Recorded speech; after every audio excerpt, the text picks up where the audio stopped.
Alright, so I can't remember where I got up to before with this edit, so it might be a little bit all over the place, but I'm now having a look at the boot setup again for the 180SX so that I can finish this off. So I'll show you that now. Here we go. So these are some leftover RCAs which I will probably pull out. I think I did put in some 6x9s into the speaker shelf that's normally there, or that are normally there. I don't know, I might leave them, I might not. They're just kind of cheapo ones you can see there, and it's not really, you can't really hear the, you know, you can't really hear the radio anyway. I don't know, maybe I will, maybe I will, I'll see how I go.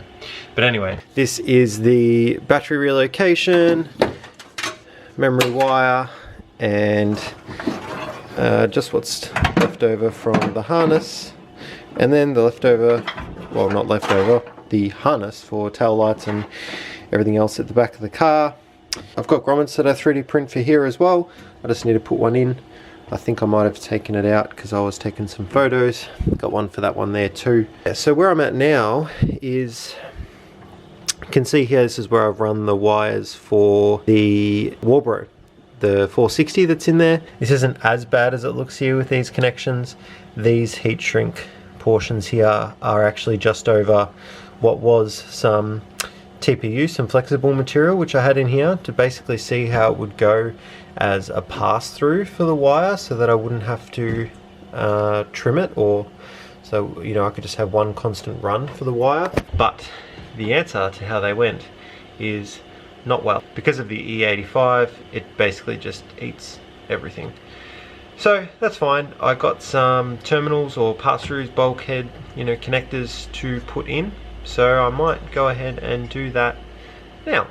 Normally I would make something like this myself, just because I like doing it. It's kind of why I enjoy the process, you know, making solutions. But I had a look online and I found these ones from Siltech, which are there, and this is it here. Obviously, two little nylon bushings there, and then just a cover for the top. And they will obviously go one here and one there. I think they look pretty good. Happy to use, you know, other people's stuff. Like I said, I do like to try and make my own, but these guys have already got the solution and they were relatively cheap, so happy with that. So I'll chuck them in now. And I'm wrong. No, not 8mm, 6mm. Oh no, they are 8mm.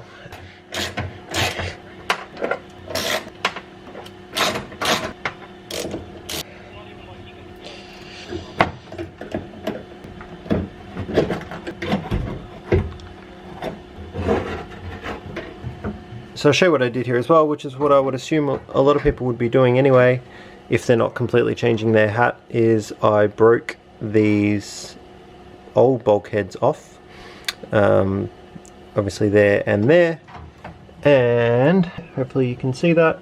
This is the existing one here, which tells us the fuel level. You can see that running to just there where the float is, and that'll make it nice and tight or snug in there.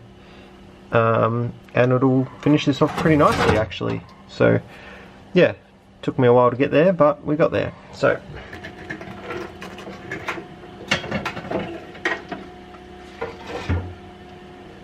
I've just got that resting there so that it can drain, you know, all the extra E85. Probably got about half a tank there that I need to drain out as well because it's been sitting for ages.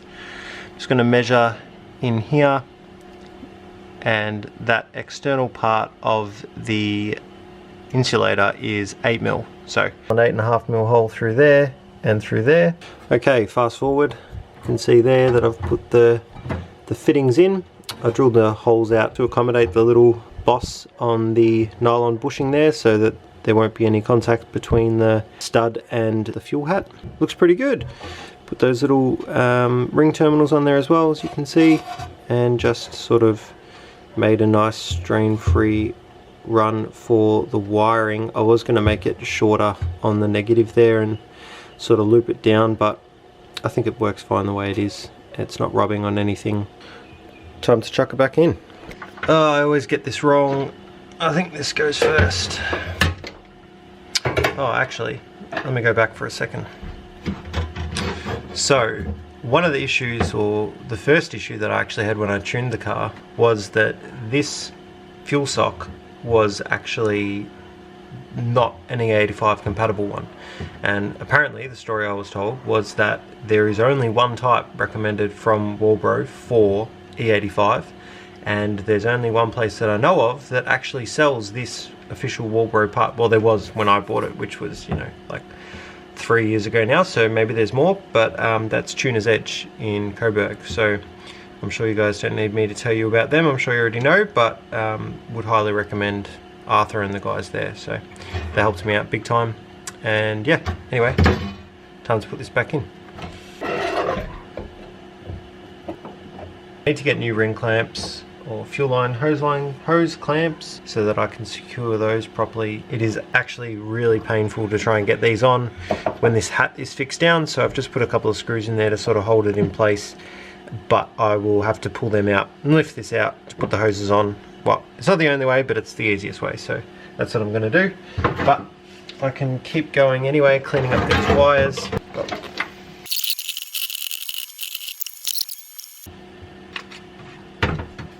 Probably would be difficult no matter how I kind of... If I did less whinging and got more work done, it would be over quicker and my back would hurt less. One washer. Make sure I don't drop this one. Oh my god, imagine. I think it's because I was so paranoid about dropping one in there when I had it open, that once I got the lid back on, I was like, ah, that's all fine now, don't worry about it. Oh, you see, I knew I would forget something. I forgot to put these on. I was so worried about forgetting about the bloody heat shrink. Back on.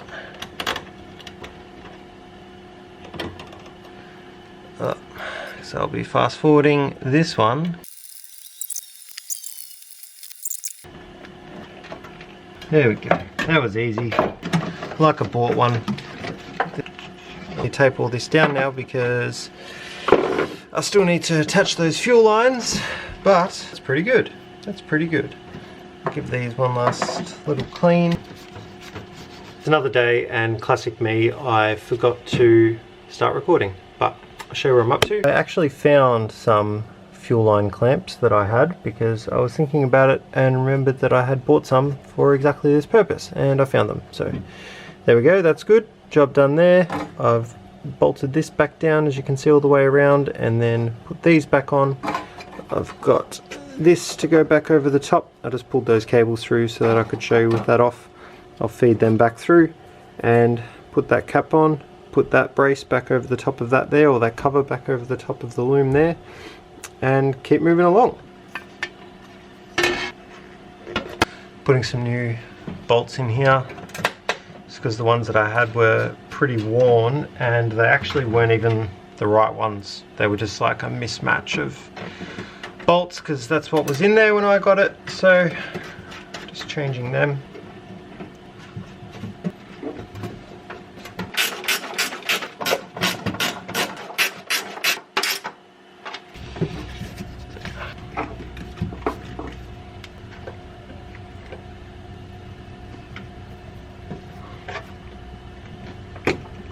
Tell you what, my hamstrings are getting to work out bending over this low car. I'm an old man. Remember when I was younger and like older people, I would like, you know, not older, just people that were older than me, you know, would get in the car and they'd be like, oh, this car's low, this car's loud, you know, carrying on. Bit of whinging. I remember thinking, oh, come on, you know, it's not that bad. But now that I'm older, I find myself whinging to myself about how this car is low and loud. So it's coming full circle. But anyway, that's a bit tidier there. Might put a little bit of tape on it just to protect it. I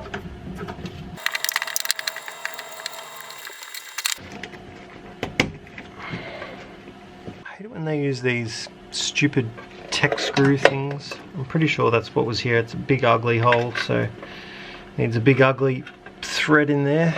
But it's a bit gross. Takes away from it a bit, but oh well. If this is going to be the right thread. Nope.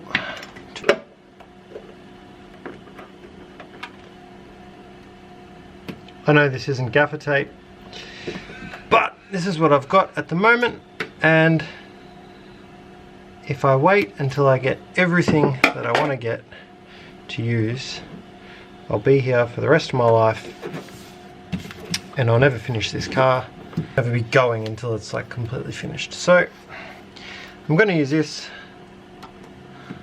It'll do. Get the car going. I can tidy up these little bits and pieces later. It's not a big deal. Alright, jumping forward in time a little bit, that's where I got up to on that day with the wiring for the fuel pump. It's basically done now, I think. Well, I hope. I realise that stainless isn't the greatest conductor of electricity, but with everything that I've done to the fuel system now, I don't think it should be an issue. Obviously we can test things like resistance and whatever if there is an issue in the future, but for now I think that should be pretty good. So happy enough with that, and I'll keep moving forward. Stick around for the next one where I'll show you some of the wiring woes that I've had with this car.